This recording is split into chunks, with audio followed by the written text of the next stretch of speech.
Computer. Hello, hello, hello, everyone. How are you? Hope you're having a fantastic, fantastic day, and may peace be upon you. Thank you for watching my show. Yes, I can with me, your host, Dr. Izdihar Jamil. And today I have the beautiful, a good friend of mine, Deidre Sirianni, who is a transformation leadership coach that is all about using your intuition, your inner guidance to guide you in your life, in your business, in your success. Basically, using that as your compass in determining your next step. So, Deidre, darling, welcome, welcome, welcome. Oh my gosh, thank you so much for having me, Iz. I'm so happy to be here. It's my absolute pleasure. So today, Deidre and I were just gonna have a chat about this intuition.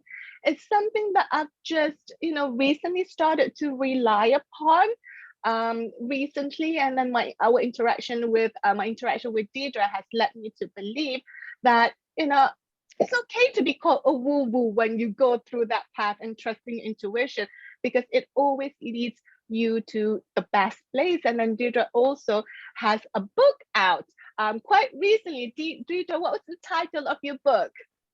It's called Turn Your Light On. I have the draft in my hand, but it's actually out right now. Turn Your Light On. Brilliant. Turn Your Light On, and congratulations on your book. I know it's been years in the making. I know it's like you've gone through several hoops to get it out. You're starting it, taking a pause, and then coming back again. And that book is about the essence of our conversation today, turning your light on from within.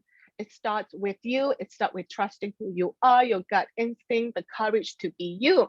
So, Deidre, let's start with starting back at the turning point when you kind of shifted your life to be where you are today. Because I know you started off working, was it in corporate, if I remember correctly? You were, No, was it corporate or something else? I was a yoga instructor. I own my own yoga business for 8 years.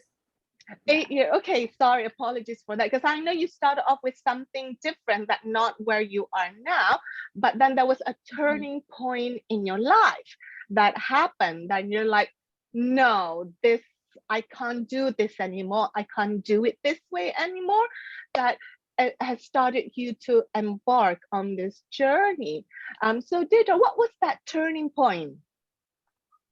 Wow, great question. I remember I was in my kitchen and I was putting my fingers through my hair, and just a little background on my hair. At this point in my life, I had mermaid hair down to my hips, grew up with 2 older brothers. The only thing that made me the girl in the family was my hair. Okay. Mm.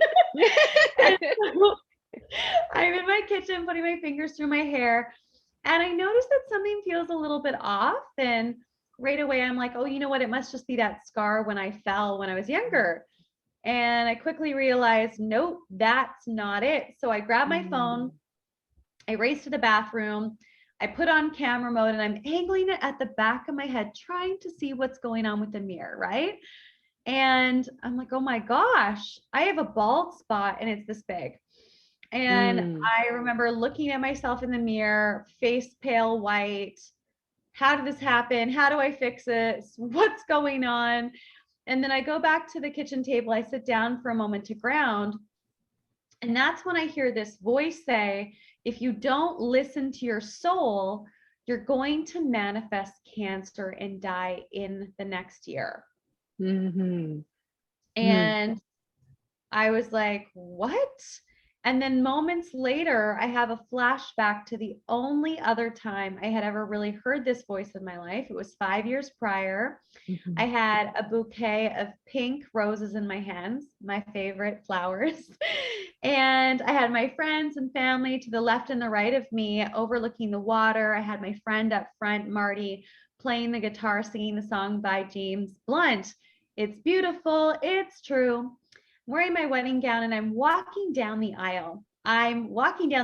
Which I thought was going to be the happiest day of my life, with the man I was going to marry and have kids with and everything with.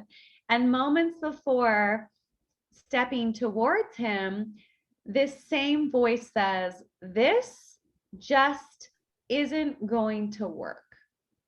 Mm. No one ever taught me or told me what that voice was. Mhm. And everything in my mind and the logical side of things like made me believe that I was on the right path, that I was doing the right thing.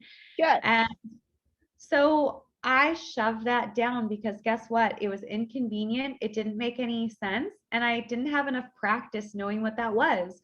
So now, 5 years later, I'm sitting at my kitchen table. I have a chunk of hair missing on the top of my head. And I start to think about all of the things that have happened since that moment that I walked down the aisle and didn't listen to that voice. I'm like, well, I have 4 different types of autoimmune disease that the Mm. doctors can't help me with. Like, they're Mhm. like, you can take pills, but it's genetic. Mhm. And I had chronic pain to the point where my massage therapist is actually fired me. She's like, sorry, can't help you anymore. Oh And gosh. it was bad. And so I'm like, okay. And I was depressed to the point of not wanting to be alive anymore. And every single time I was around my husband, I felt this contraction in my body because he was always talking down to me, telling me how to Mm. be, who to be, how to dress. And it was an emotionally abusive relationship where I Mhm. was physically getting sick.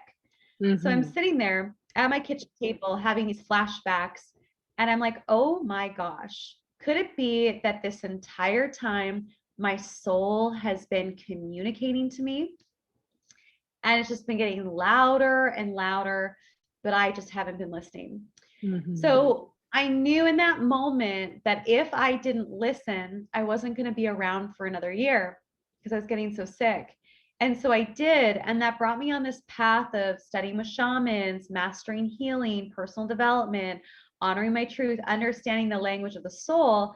And now today, I help people decode and understand the language of the soul, step into radical alignment in a space of not needing to compromise in any area of life, life and business, and then taking that energy, taking that truth within self and actualizing our genius into reality through our gifts and through our impact. So that was a huge turning point for me because my body was shutting down and I was trying to make something work based on the outside world and based on what I thought I was doing right versus what my body, what my Mm. intuition was telling me. Mm. Yeah. I think that is just such a huge thing because like you said, for you, having the mermaid hair is part of who you are, right? It's part of all that you ever known. It's part of your identity. You still do have that mermaid hair, and then all of a sudden to have that patch, right? That bold patch, and a clump of things coming out was like a trigger point for you. And it's interesting that suddenly you were brought back to 5 years before, in that moment when you're walking down the aisle with the beautiful pink bouquet flowers. Do you feel that, Deidre, at those points throughout your years, somehow your body or your heart or that little voice has been giving you the hints along the way, and we're not taught the language of the soul, how to decode it? We feel like it's like, oh, it's just a nuisance, or it's just, no, it's just I don't think that's the right thing to do. So do you feel like your body kind of having that reaction as a result of your soul kind of like, hang on a minute, I need to stop her, I need to make her really listen and have that sign, because we're always praying for a sign, but then when the sign comes, we'll be like, no, I don't think so. Yeah. So do you feel like in some way our soul has always been talking to us in one way or the other, either through our body or through the manifestation of our physicality, through an object, through a person? Do you feel that has been with you since you kind of like brought that, honing into your intuition? Yeah. So our body always speaks to us. The question is, Mm. know how to listen. And From studying with shamans for, I was already working with shamans and studying this work before that happened, but I didn't have the awareness of what was really going on. And which is interesting because I think that happens a lot to us where we're learning something, but we haven't learned it. It's not in our body. It's not integrated everywhere. And so our soul communicates through symptoms of tension, pain, resistance, dis-ease, and it has a message for us. And when we can actually just like pause and listen, which takes, we need to get radically honest with ourselves, which is the most challenging thing to do, right? Am I really happy? Is this really working? Like, how do I really feel about this? There's a lot of metaphors with our body and what needs to come through. The second thing is we need to have a certain level of courage to sit with it. I had to have a lot of courage to sit with the fact that I married someone and I had a message right before marrying them. Like, that's a lot to sit with. And then also sit with all of the challenges and pain that I've been through during that span. Was it soul school? Yes. Is it part of what I'm here to teach people? Absolutely. But I had to sit with and be courageous enough to be like, I did that to myself. Right. And then the third part is showing up and taking action. Because if we don't take action on the truth, on the courage, then we just can continue to recycle the pain. So our symptoms are signs from our soul, and we can sit and ask the questions. They will present themselves, but you need to have honesty, courage, and you need to show up. Otherwise, it shows up as poison in the body. I have a good friend that says, if you don't listen to your soul, it will kill you. And I fully believe that. Yes. Absolutely. And your words about being radically honest with yourself, not with, forget other people for a moment, but to be radically honest with yourself can be hard at times because sometimes we're taught, like in my culture, we're taught to please others, right? Just do it because, it's part of the culture, or just do it because this elderly said that you needed to do it that way, even though I'm like, well, I don't want to do it that way. And I feel like kind of like bringing it into business, because those are one of the things that you do is that you help business owners expand their impact in the world. So in business, we're always going to come across situations that looks like an opportunity, but at the same time, it kind of feel like a poison to you. But then you look at, oh, okay, actually, no, logically it's good because this and this and this. But then your heart is saying, no, it's actually not. But you kind of like, it's hard to listen to your heart when everything in paper looks good because of the fear of opportunities that you're going to be missing out. Oh, if I don't do this, I'm not going to have this. So how do we use our intuition to kind of guide you in business? Because we come a lot of collaborations, joint ventures, people that want to work with us, people who wants to explore things with us. We come across a lot of those times, clients who offering us something. So how do we use that, Deidre, in business, especially when it looks really good on paper, but it feels heavy? Yeah. So the first way to really, and I recently went through something, so I'd love to share that story in a minute. Yeah. Like, I'm literally on the tail end of something that I didn't want to listen to because I was in the external, not the internal. So it's a practice and a remembrance. But the better your intuition is, the faster decisions you can make, the more impact you'll have, the less mistakes you'll make, the more time. It expands everything, right? Right. So it's really about the first feeling you have about something. Like, I've had people in my life, and I'm sure you have too, and the listeners have had people in their life where maybe the first time they met them, they were like, oh, I don't know, there's something about that person that doesn't feel right. But later, over time, maybe you build a friendship, a partnership, or something. And then a year or two later, you're like, oh, yeah, something is off here. No, that something bad happened, right? And it's your intuition gave you the first nudge at the beginning, but then your logical mind was checking things off the list of, oh, that person's trustworthy, or this, or whatever the thing is, programming. And so the first thing to do is trust your initial feeling about an opportunity, like right away. Your intuition will give you will give you a hit within a moment. Another great way to tune into your intuition, you can do it with food. This is like my favorite drink ever. What is it? Is it pineapple or what? Organic. It's amazing. Oh, cool. But this is not a commercial. I just was having a. But just like food, you can put it in front of your stomach a few inches away, and you can close your eyes. And if your body sways forward, your body's saying there's something in here for me. If it sways back, your body's like, no, this isn't good for me. And if your body stays neutral, it means it doesn't really matter.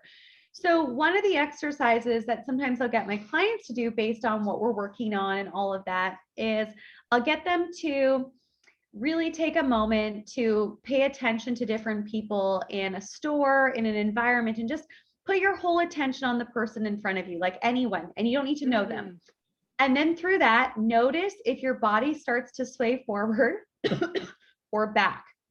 Right away, your body's telling you if there's something there for you, whether it's a friendship, a business opportunity, right? Or not, or if you're neutral, it's not for you. So there's all these little exercises that you can do, but the most important thing is your initial feeling. So what happened recently within myself that I would love to share is I scheduled this event in Vancouver, locally. I was super excited about it. And I had my book launch and so many other things happening at once. And there were some hiccups in the process. That's called life and business. Welcome. Yeah. And you know what? There was something about the event that felt like there were a lot of great things that were happening leading up to it. But the person who was doing a lot of the marketing locally, she had a flare up with an illness that she had. So she opted out 3 weeks before. And then things just started to feel like booking the venue, putting the money down. I had a bit of resistance to it. And I was like, oh, maybe I'm in my own way. Because I know this event's people, like maybe it's self-sabotage. I just need to take action.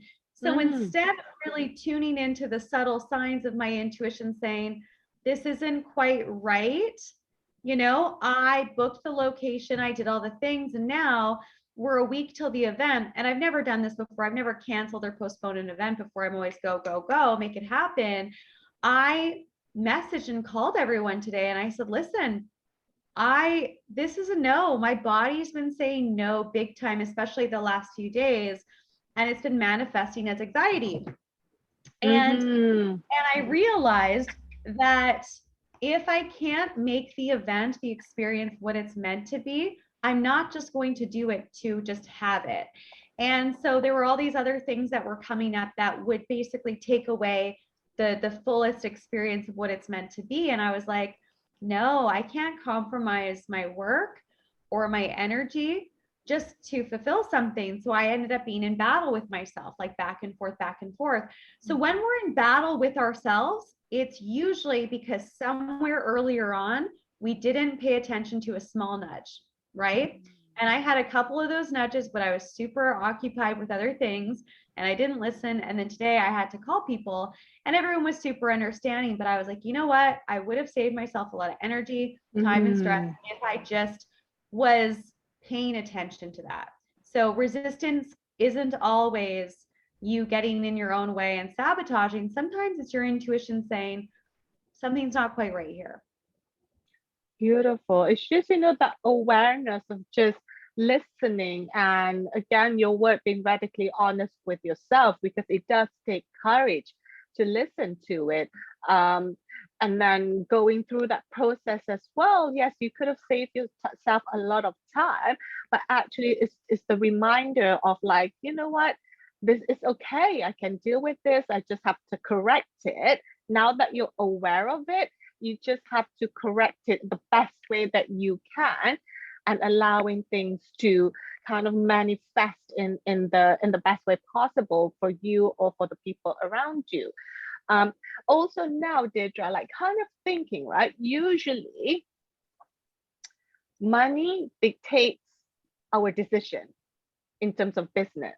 I mean, not all the time, but entrepreneurship, you don't have a steady income. It's like you don't know what's gonna happen at the end of the month or the end of the day. So money does play a factor. factor in kind of like the decision making. It's a huge factor, a heavy factor to it. How do we kind of like understand whether that flow, what I call is the blessing of money, the blessing from the source, right?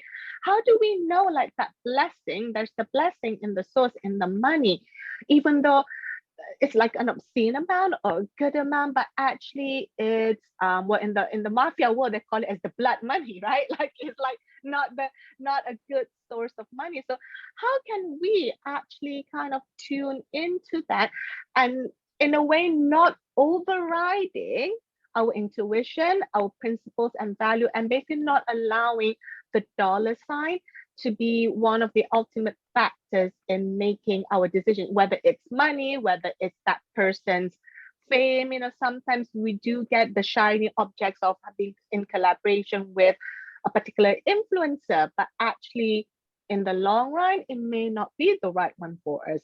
So how can we have that courage to like not be in a way influenced, but actually to have a clear conscience to make the best decision, whether it's our relationship, whether it's in a career, whether it's in business, or even with family matters?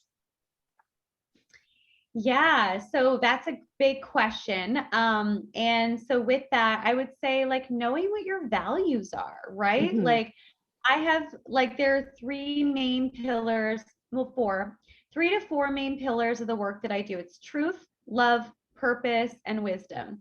So Mm-hmm. I know that the work that I do as far as the values behind my business is truth, love, purpose, and wisdom. So if I'm teaching something, if I'm collaborating with someone, the truth is like they need to be in alignment with their truth and Mm-hmm. spiritual and connected and all of that. They need to bring love to the table. Otherwise, we're not aligned. And they need to really be on purpose. So purposeful, but also bring wisdom. So that's more of a business kind of piece. As far as money goes, I really like to think of money as just energy. And I feel like, especially in a lot of people who are spiritual, sometimes they can have this like, oh, money's bad. Well, it's not bad. It's just energy. It's just how are you approaching it? And sometimes we have to clear our karma and our energy around money and our past experiences, trauma, imprints, and all of that, and our programming in order to have real clarity around it. Like, I have no problem turning away clients that I know aren't a good fit for me, because I'm like, well, I know that I'm not going to enjoy working with this person because they're not a good fit. And also, when you think about what you're really excited about and what brings you joy, and when you align fully to that, money will come. But you need to work on clearing karma, healing trauma, and programming around it so that it can come to you. There's a woman I was working with years ago, and she was really struggling to reach a new level of income in her business. She was doing well. She's a speaker and author, all that, but she was capped, and she was doing all of these like things to advance through business coaches and all of that. And then we worked together, we did a session, and she quickly realized that she had a money block because her dad yelled at her when she was young, when she asked for more. So she was shamed when she wanted more. So now energetically in her business, she wasn't allowing all of the money to flow to her because on a subconscious level, she thought it was bad. So when we cleared that, suddenly she was like, wow, I'm able to break free from the limits I put on myself. So much of it is our programming, and so much of it is, do we give ourselves permission to really have what we want? And when we have those aligned, that is when money and everything can flow in a really powerful way. That is beautiful. And I want to bring this concept that we talked about to your book, because turning your light on, it's what is this concept that you wanted to bring? Turning the light on. Is our light not already turned on yet? Or is it like, where are the switches, Deidre? So what is that like about the concept of turning your light on? Yeah, so turning your light on is, we all are bright lights, but a lot of us have turned our light off because we don't feel safe to be in our light. We don't know how to. We have programming, we have things that are blocked, and we haven't learned to channel our light.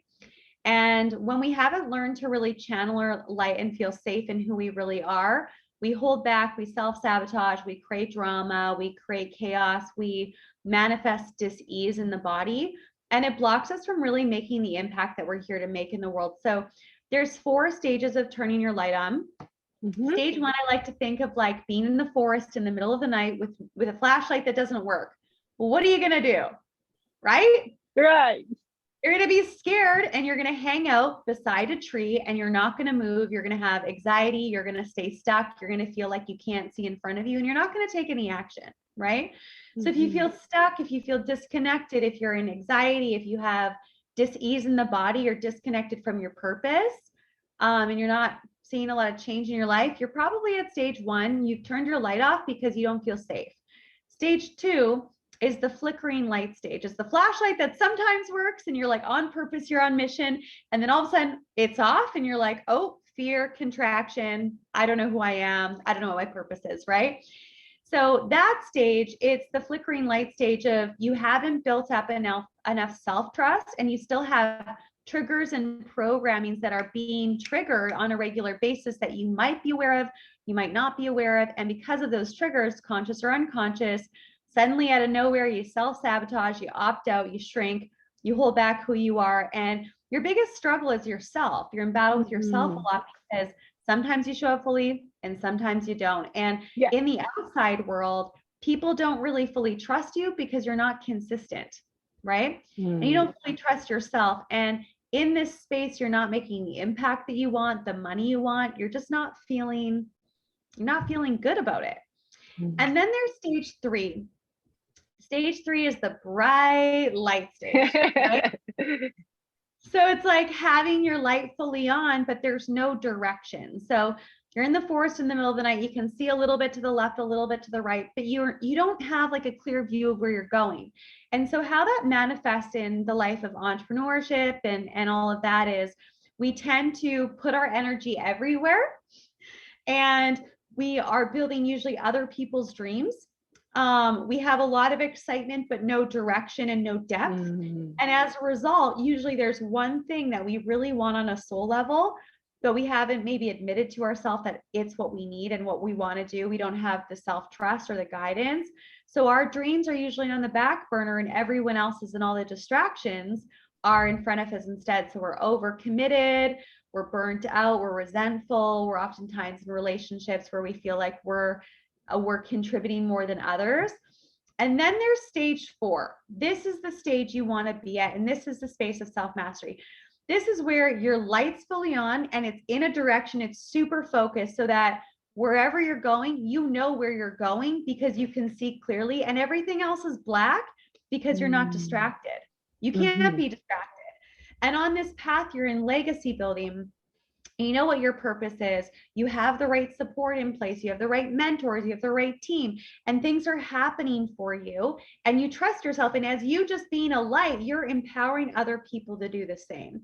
So that's really what turning your light on is. It's about being at stage 4. It's about being that light that is waking up other people just by being the light that you are, just like you is, like you just being the light that you are is lighting the way for others. Like the other day when you talked about your magazine, I was like, oh my gosh, I want to have a magazine. Like that just inspired me. And I was like, I don't even know what that looks like. But isn't that cool how just being in our light and being on purpose and committing to the things that are challenging sometimes, how we give other people permission to do the same. Absolutely. And that is like, it is one of the best places to be. But then again, like you said, there's a journey towards it, isn't it? And in your book, you kind of like put in simple exercises so that people can just, take the step, whether it's breaking through their own blueprint or clearing off certain things that they needed to clear off. Or like you mentioned earlier, in terms of trusting intuition, just stand at a place, at a supermarket, a grocery store, wherever you are, and just focus on a person and just see where you're leaning towards, whether you're leaning towards, you're leaning backwards, or you just stay still. That is like what I love about your book, because it's not just like, oh, it's amazing, exciting, and then you're left like, what's next? What do I do? So you have those little simple things like, do you call it exercises, or is it like kind of like simple actions, isn't it, that people can just take? It's like you're doing exercise. You're a yoga instructor before. It's like you speaking to people. This is how you do the cat pose, but then you just tell them, and they don't even do the cat pose. It isn't gonna like make a difference when you don't even do physically. So that's, I feel like that is talk us through quickly about what it is, kind of how it looks like when people buy a copy of your book, Turning Your Light On. Absolutely. So it's chapter by chapter. This is a proven system that I've developed over the past 10 years of doing this work, working with hundreds of people and really turning their light on so that they can be in a space of fulfillment, sharing their gifts. And it's about what rituals do you need to have in place in order to be who you're meant to be. So it's about setting you up from the ground up and then taking you into specific parts, steps of this proven system so that you can actually make massive progress, that potentially in areas of your life that you've been like, oh, I've been struggling with this for a while, I haven't been able to move the dial. This is the book that you wish that you had 10 years ago. This is the feedback I've been getting from people. You are going to have radical transformation in your life when you implement it. And there are questions, there are exercises in here, so you can actually put it into action. And chapter by chapter, you're going to see results. And there's a quiz in here that can, assess where you're at, what stage you're at, what do you need, what do you need to work on. And there's a lot of personal stories in here of myself that may be relatable to you, that can help you really understand how it's showing up in your life and how you can make the most of it. That is fantastic. And Deidre, remember to give me a signed copy of your book when we meet up soon. And also, where can people grab a copy of your book, Turning Your Light On? Where's the best place for them to grab a copy? The Turn Your Light On book, it's available on Amazon. So you can just go to Amazon, Turn Your Light On, and then Deidre Sirianni, or you can go to turnyourlightonbook.com and you can grab your copy or many copies. Lots of people are grabbing lots of copies for their team members, for their friends, and that's a great way to share the love. Fantastic.